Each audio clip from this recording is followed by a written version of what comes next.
నా ప్రాణానికి ప్రాణమైన తెలుగు ప్రేక్షక దేవుళ్ళందరికీ నమస్కారం.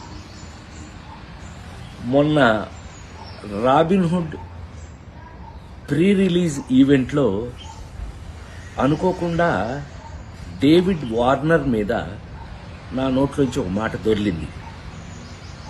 అది కేవలం ఉద్దేశపూర్వకంగా చేసింది కాదు. అసలు నా ఉద్దేశం, నా గురించి మీకు తెలియదు ఏముంది.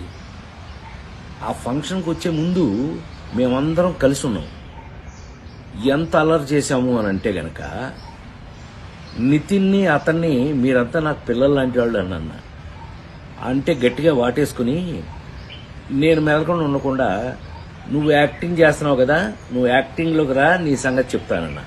అంటే అతను అన్నాడు మీరు క్రికెట్లోకి రండి, మీ సంగతి చెప్తానన్నాడు. ఇలా మ్యాక్సిమం అల్లరి చేసాము. అల్లరి చేసి ఆ ఫంక్షన్కి వచ్చాము. ఏది ఏమైనా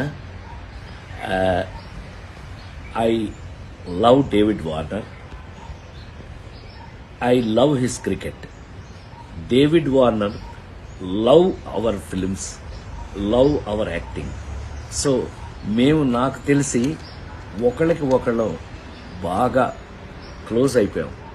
ఏది ఏమైనా ఈ జరిగిన సంఘటన మిమ్మల్ని ఏదైనా మనసు బాధ పెట్టినట్టయితే ఎవరినైనా తెలియకుండా, నేను నిజంగా ఉద్దేశపూర్వకంగా అన్నది కాదు కాబట్టి అయినా కూడా ఐ ఫీల్ వెరీ సారీ. నేను మీ అందరికీ సారీ చెప్తున్నాను. అలాంటిది ఇంకెప్పుడు జరగకుండా చూసుకుందాం.